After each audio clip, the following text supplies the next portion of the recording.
역도하심으로 1월 11일 화요일 새벽기도회 시작합니다.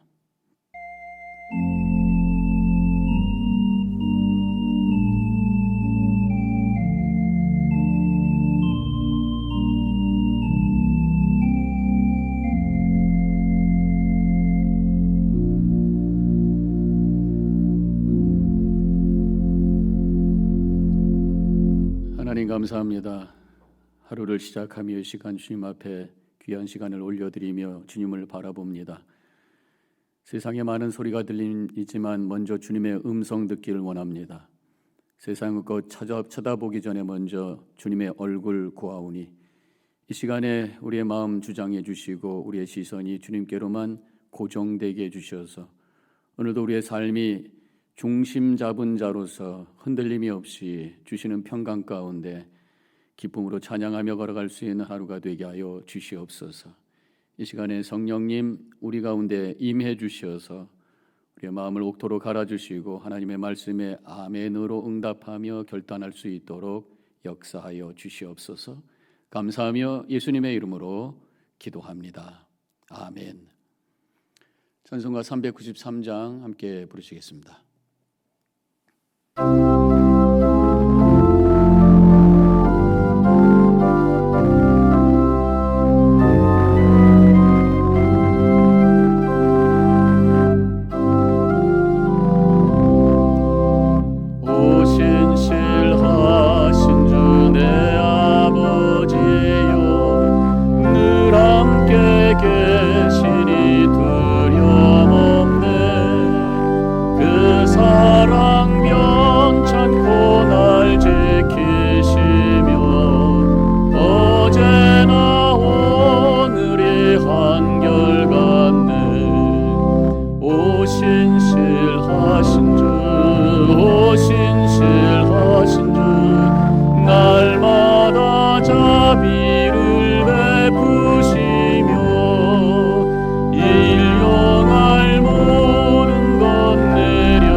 말씀은 창세기 9장 20절로 27절까지 말씀입니다.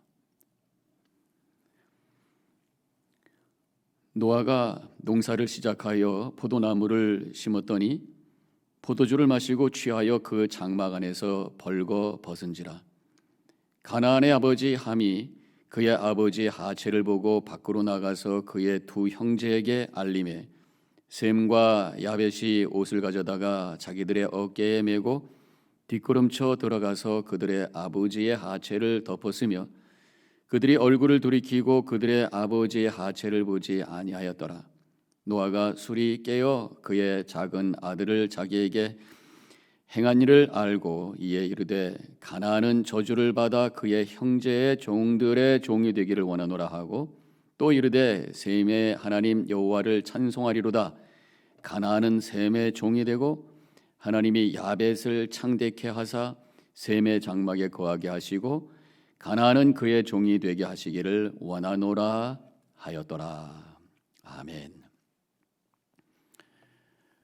오늘 이 말씀은 이제 노아 홍수가 끝난 다음에 하나님께서 노아를 축복하시고 인도하시는 그 다음에 일어났던 이야기가 바로 오늘 본문의 말씀입니다. 9장 1절 오늘 봉독한 말씀 앞에 있는 거지만 이렇게 쓰여져 있어요. 하나님이 노아와 그 아들들에게 복을 주시며 그들에게 이르시되 생육하고 번성하여 땅에 충만하라. 이런 하나님의 명령의 말씀이 처음 선포된 것이 아니죠. 창세기 그 앞장으로 한참 거슬러 올라가 보면은 1장 28절에 하나님께서 창조를 다 끝내신 후에 똑같은 말씀을 이미 선포하셨습니다. 이것이 다시 반복되고 있는 것을 보면 이 노아 홍수가 끝난 다음에 모든 것이 다 멸절된 그런 상황 속에서 하나님께서 새로운 창조를 시작하고 계시다는 그런 말씀이에요. 그러면서 이 노아와 가족들에게 복을 선포하시고 계시는 장면입니다. 그리고 그 말씀 후에 나옵니다마는 그것을 확인해 주는 표시를 허락해 주시는데 그것이 바로 무지개죠. 다시는 물로 심판하지 않겠다고 하는 하나님의 약속의 표시이면서 구원해 주신 그 은혜에 대한 표시가 바로 무지개라고 할 수가 있겠습니다. 지금 우리에게 무지개와 같은 은혜의 표시가 뭡니까? 바로 십자가예요. 다시는 우리를 멸망시키지 아니하시고 영원한 생명을 허락해 주신다는 영원한 구원에 대한 약속이 바로 십자가입니다. 절망스러울 때마다 여러 가지 삶이 어려움이 있을 때마다 믿음으로 십자가를 바라보시면서 우리에게 구원의 약속을 해주시고 은혜의 약속을 해주시는 주님의 그 음성을 듣고 소망을 가지고 미래를 향해 힘차게 출발하시기를 축원합니다. 그런데 이 무지개, 노아에게 보여주셨던 그 은혜의 표시인 이 무지개가 요즘은 뭔가 잘못 사용되고 있습니다. 그 동성애 하시는 분들의 자신들의 어떤 그 심벌로 이 무지개를 사용하고 있어요. 하나님의 그 거룩한 은혜의 그 마크가 그 표시가 하나님의 뜻에 대항하는 하나님의 뜻을 어게인스트하는 그러한 어떤 뜻으로 그 무지개가 지금 변절되고 있는 상황을 보면서 얼마나 안타까운지 몰라요. 다시 노아의 얘기로 돌아와서 노아는 하나님의 뜻에 순종한 자였습니다. 그리고 하나님의 기쁨이 되었던 사람이고 또 하나님의 선택을 받고 은혜를 받았던 사람입니다. 이 대홍수 속에서 구원받았던 사람이 하나님께서는 그런 은혜를 주시고 또 지금 복을 선포하고 계시다고 하는 것입니다. 이제 오늘 봉독한 말씀은 그 선포한 복이 이제 이루어진 상태를 보여주면서 말씀이 시작이 되고 있어요. 포도나무를 심었습니다. 그리고 포도나무에서 열매들이 잘 맺었어요. 하나님께서 복을 선포해 주셔서 그 복의 열매가 주렁주렁 맺었습니다. 이 포도나무를 심고 씨를 뿌려가지고 열매를 거둘 때까지는 3년 이상이 걸린다고 하는 거예요. 3년 동안 노아도 열심히 일했어요. 또 하나님께서 적절하게 온도를 만들어 주시고 비를 주시고 햇볕을 주셔서 하나님께서 복 주시고 은혜 주셔서 아주 많은 열매를 맺은 거죠. 그러고 나서 먹고 남은 것을 가두고 포도주를 만들었습니다. 지금 이 포도주를 만들어서 마셨다고 하는 얘기는 이 포도 수확이 많아서 그래서 이제 포도주까지 만들 수 있었다고 하는 하나님의 그 복이 이루어진 상태를 표현하는 것이라고 생각할 수가 있어요. 성경에 보면은 이 포도에 대한 비유도 나오고 또 말씀도 많이 나오는데, 물론 이 팔레스타인 지역의 흔한 과일이고 이스라엘 백성들이 꼭 필요로 하는 과일이기 때문이기도 하지만, 이 성경에서 이 포도가 나올 때는 하나님의 축복과 복과 어떤 풍성한 은혜에 대한 상징이라고 할 수가 있습니다. 지금 포도를 심었고 포도주를 만들었어요. 하나님이 큰 복을 주셨습니다. 그러면 감사하면서 하나님을 찬양하고, 그동안에 구원해 주신 것도 감사한데 이렇게 우리에게 풍성한 과일을 주셨으니 감사합니다. 이 청교도들이 추수감사주의를 시작했던 것처럼 감사의 예배를 드려야 되는데, 지금 노아는 어떻게 하고 있는 것입니까? 그 포도주를 그냥 너무 많이 마셔가지고 드렁크가 돼버려가지고 벌거벗고 누워서 자고 있는 그런 모습을 보게 됩니다. 해이해진 모습, 풀어진 모습. 왜 이런 모습이 만들어졌을까요? 하나님께서 주신 그 놀라운 구원의 은혜와 많은 것을 주신 그 하나님의 복에 대한 그 은혜를 잊어버리고 감사하는 마음을 갖지 못하고 살다 보니까 내가 원하는 대로 살게 되고, 모든 것이 하나님의 은혜라는 고백이 없다 보니까 내가 원하는 것을 추구하게 되고 쾌락을 추구하게 되고, 그래서 영적인 감동이 사라지고 감각적인 즐거움만 추구하게 되다 보니까 이러한 추해진 결과를 갖게 되었다, 그런 말씀입니다. 저는 오늘 이 노아의 그 추한 모습을 보면서 탕자의 비유가 생각이 나요. 두 아들이 있었습니다. 둘째 아들, 아버지의 사랑과 은혜를 잊어버렸어요. 너무 편하고 좋다 보니까 이것이 아버지의 사랑과 은혜라고 하는 것을 잊어버렸어요. 뭔가 새로운 세계에 대한 동경을 하기 시작합니다. 그 속에 사탄 마귀가 역사하기 시작하면서 어떤 쾌락에 대한 추구가 생기기 시작하죠. 그래서 아버지에게 재산을 어떻게든 이렇게 해서 받아가지고 나가게 됩니다. 그리고서 세상의 쾌락을 쫓아다니기 전, 아버지의 사랑과 은혜를 잊어버렸더니 이 쾌락에 대한 추구가 그에게 생기게 되었어요. 그리고 돌아다니다가 결국은 모든 걸 다 잃어버리고 돼지와 함께 살고, 돼지가 먹는 주엄 열매를 먹으면서 취해진, 무너진 그런 모습을 보이고 있는 것이 둘째 아들 아닙니까? 물론 나중에 다시 그가 아버지께로 돌아왔을 때 다시 모든 것이 회복되는 은혜를 경험하지만, 그 은혜를 잊어버렸을 때의 그 마지막의 모습은 이렇게 추한 모습, 망가진 모습이더라, 그런 말씀이에요. 저는 오늘 노아에게 그런 모습을 봅니다. 취해서 벌거벗은 모습. 왜 벌거벗었는지는 모르겠어요. 더워서 벗었는지, 취해가지고 더워서 벗었는지, 아니면 어떤 음욕에 들끓다 보니까 옷을 벗었는지 모르지만, 그 모습이 부끄러운 모습, 추해진 모습으로 누워있는 이 노아를 보게 됩니다. 여기서 우리는 육체적인 쾌락이 주는 결과를 알 수 있어요. 육체적인 쾌락을 쫓다 보면은 한마디로 부끄러움을 모르는 사람이 된다는 거예요. 자신의 가치를 던져버리는 사람이 된단 말이에요. 자신의 인테그리티를 잃어버리는 그런 사람이 되어버리고 말았다고 하는 것입니다. 믿음은 반대. 믿음과 거룩한 삶은 다시 영성과 인격을 세우고 자신의 가치를 회복하는 그러한 인생으로 살아갈 수 있도록 우리를 이끄신다고 하는 것입니다. 하나님께서 우리에게 믿음을 주신 것이 얼마나 감사한지 몰라요. 그 믿음을 가지고, 하나님의 말씀을 가지고 거룩한 삶을 살아가면서, 그래서 우리가 즐거움에 빠지지 아니하고 쾌락에 빠지지 않고 우리의 영성과 인격을 가지고 내 가치를 회복한 자로, 하나님 앞에 쓰임받는 자로 살아갈 수 있도록 인도하신 것, 은혜인 줄로 믿습니다. 감사하시기를 축원합니다. 이제 다시 노아 이야기로 돌아옵니다. 노아가 지금 이렇게 하체를 벗고 누워있을 때에 함이라고 하는 아들이 들어오게 되죠. 아버지가 벗고 있는 모습을 보게 됩니다. 그래서 다른 형제인 셈과 아벳에게 알려주게 되죠. 셈과 아벳은 아버님의 그런 모습을 보기가 부끄러워서 뒷걸음치면서 가서 이렇게 덮어주게 됩니다.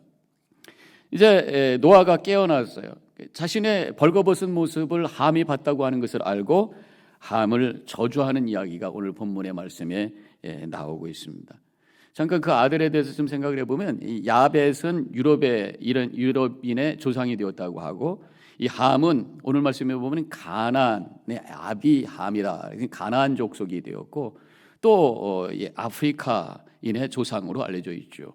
또 셈은 이스라엘과 아시아인의 조상으로 알려져 있습니다. 그래서 오늘 봉독한 말씀이 26절, 27절에 보면은 또 이르되 셈의 하나님 여호와를 찬송하리로다. 가나안은 셈의 종이 되고 하나님이 야벳을 창대하게 하사 셈의 장막에 거하게 하시고 가나안은 그의 종이 되게 하시기를 원하노라 하여더라. 이 말씀이 옛날 우리 미국의 좀 부끄러운 역사입니다만 흑인 노예들을 정당화할 때에 이 말씀을 사용했다는 거 아니겠어요? 근데 이 말씀의 초점은 함이 노예다라는 그러한 말씀보다 중요한 것은 바로 이 셈의 하나님이시라는 거예요. 이 세 형제 야벳과 함과 셈 중에 하나님께서 셈을 선택하시고 그 자손 이스라엘 통해서 하나님의 구원의 역사를 이루신다고 하는 것에 초점이 있다고 하는 것이죠.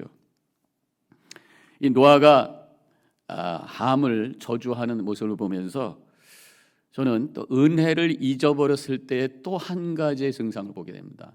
첫 번째 증상은 은혜를 잊어버리니까 쾌락을 추구하게 되고, 그리고 그 모습이 아주 부끄러운 모습으로 가치 없는 존재로, 그렇게 타락한 존재로 나타나는 것을 보게 되잖아요.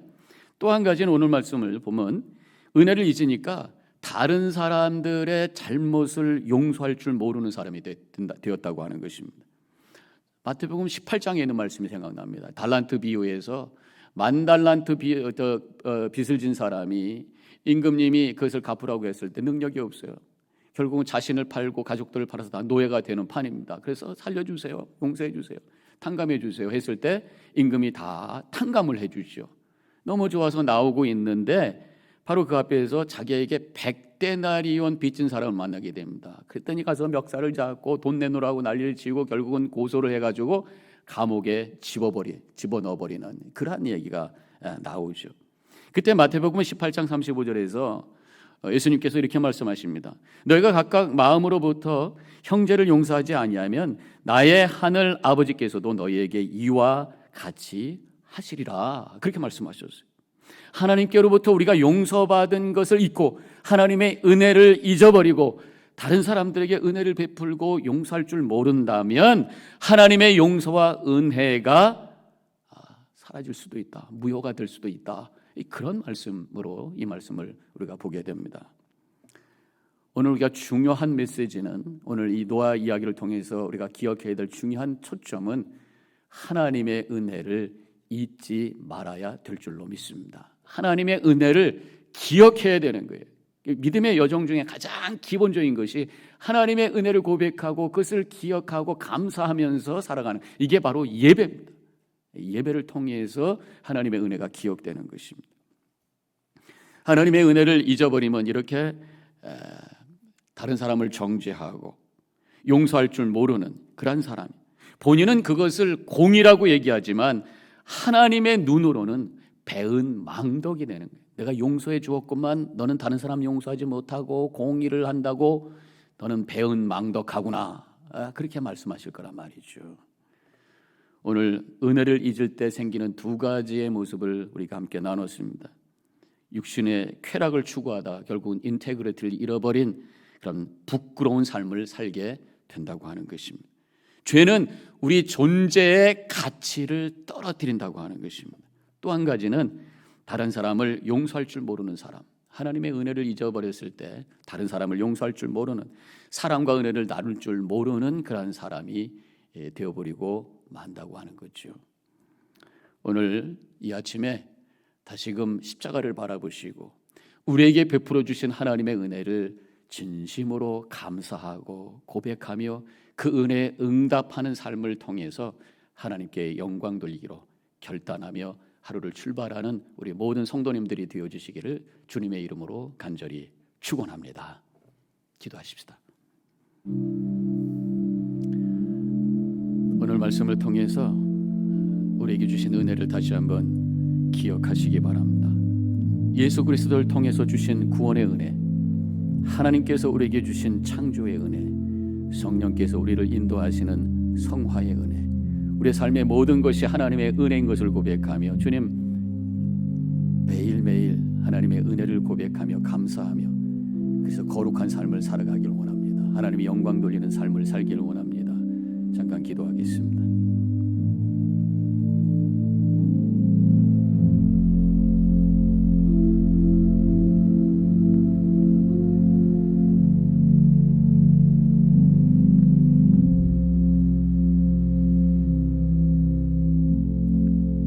우리에게 주신 은혜를 기억하며 거룩한 예배자로 살기를 원합니다.